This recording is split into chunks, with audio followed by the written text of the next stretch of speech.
Guimarães, berço da nação e origem da nacionalidade e da identidade portuguesa, tem um passado riquíssimo e, simultaneamente, mantém os olhos postos firmemente no futuro.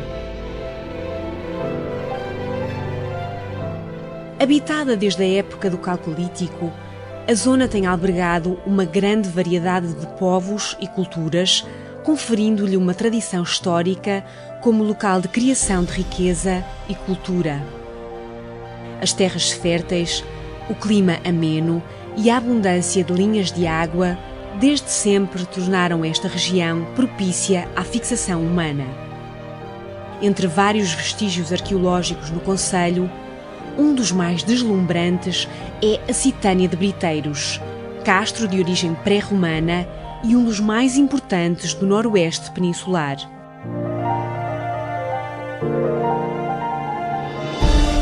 Localizada perto da Citânia de Briteiros, encontramos a estância termal de Caldas das Taipas, que teve o seu primeiro período áureo durante o Império Romano de Trajano Augusto.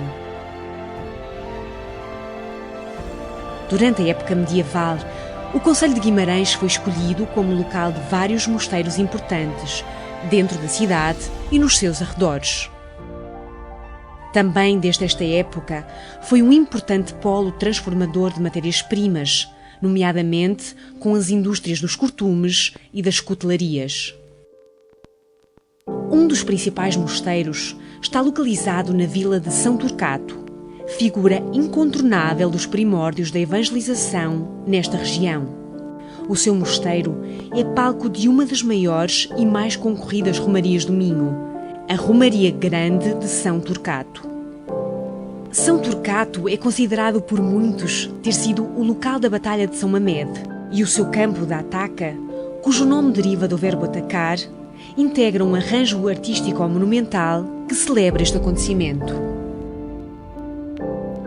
Chegando à cidade, um dos primeiros locais obrigatórios de visita é o Monte Latito, ou Colina Sagrada, que integra 3 dos monumentos mais visitados da cidade: o Castelo, a Igreja de São Miguel e o Paço Ducal. O Castelo de Guimarães, ou da Fundação, foi edificado no século X para proteger a Vila Alta e também defender o mosteiro fundado na mesma época na Vila Baixa. Na Igreja de São Miguel, encontramos a pia batismal, onde terá sido batizado o primeiro rei de Portugal, Dom Afonso Henriques. Finalmente, vemos o Paço dos Duques de Bragança, que além de ser um dos museus mais visitados do país, é também residência oficial do Presidente da República no norte de Portugal.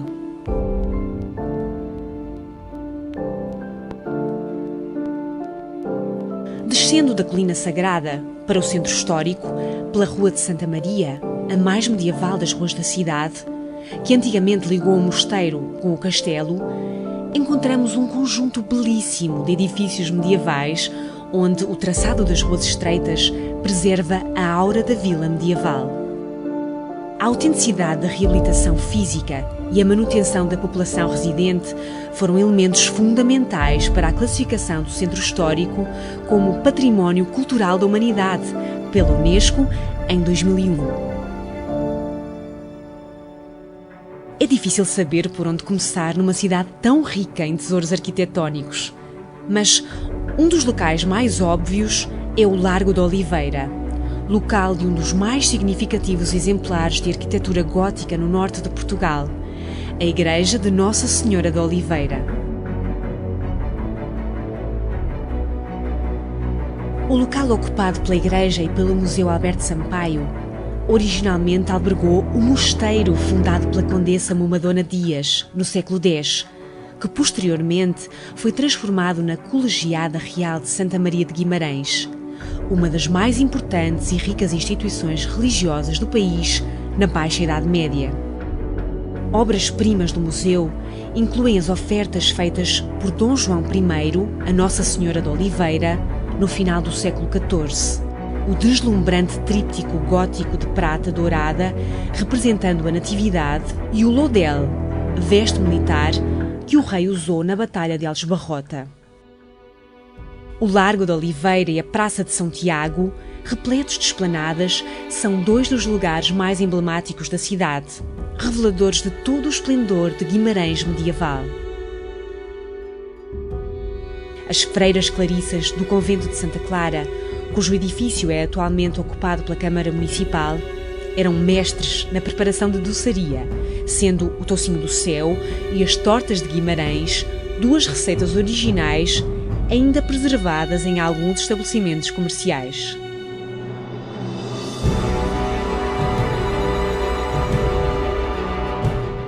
Nos séculos XV e XVI, as ordens religiosas começaram a instalar-se fora das muralhas da cidade. Um exemplo é a Igreja e Convento de São Domingos, cujo local é parcialmente ocupado pela Sociedade Martins Sarmento, um museu de arqueologia profundamente ligado à Citânia de Briteiros e a investigações arqueológicas. A Igreja de São Francisco fez originalmente parte do Convento de São Francisco, o primeiro convento franciscano instalado em Portugal no século XIII. Na colina da Penha encontramos o Mosteiro de Santa Marinha da Costa, cuja igreja original foi erguida pela Condessa Momadona e que foi transformado no século XVI num colégio universitário que, na altura, rivalizou com a Universidade de Coimbra.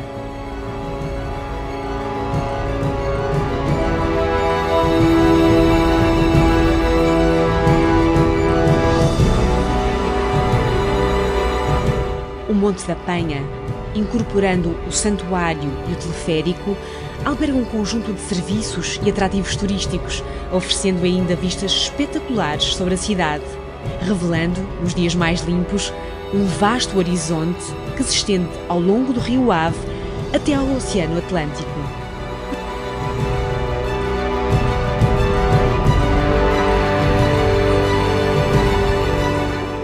O século XIX trouxe a Guimarães o que é hoje considerado ser a sua principal sala de visitas, a Praça do Toural, num local que foi usado desde o século XVII como local de venda de bois e outros bens. A Praça do Toural é um ponto de encontro dos vimaranenses e também uma ponte de ligação entre o passado e o presente, simbolizando a elegância e engenho desta cidade.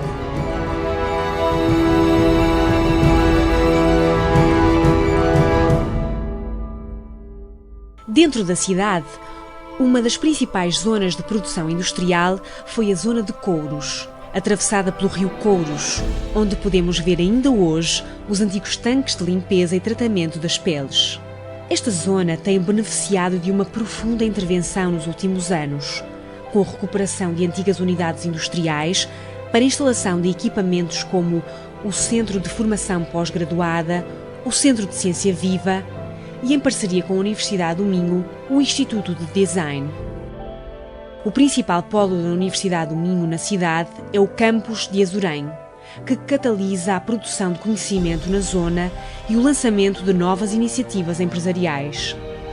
O Centro Cultural de La Flor, concluído em 2005, tem sido um polo importante da produção e promoção de iniciativas culturais, com uma programação regular de exposições, concertos e espetáculos. A Organização de Guimarães, Capital Europeia da Cultura 2012, aumentou exponencialmente a capacidade criativa e de produção artística da cidade, traduzindo-se na captação de novos públicos e na apresentação de novas iniciativas culturais.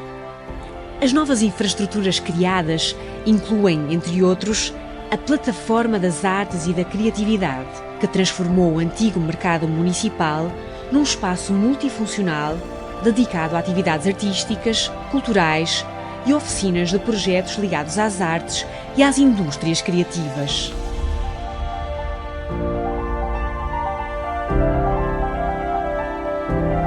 Mantendo esta dinâmica e tirando partida das valências desportivas da cidade, Guimarães foi escolhida como Cidade Europeia do Desporto em 2013.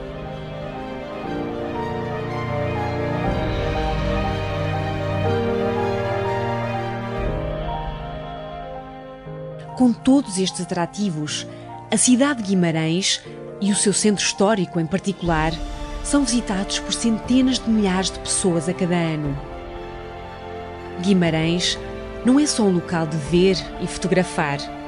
É, sobretudo, um local que deve ser sentido, partilhando a vivência diária de uma cidade elegante e com um charme único. Quem visita Guimarães parte sempre com fortes laços de amizade e uma grande vontade de voltar.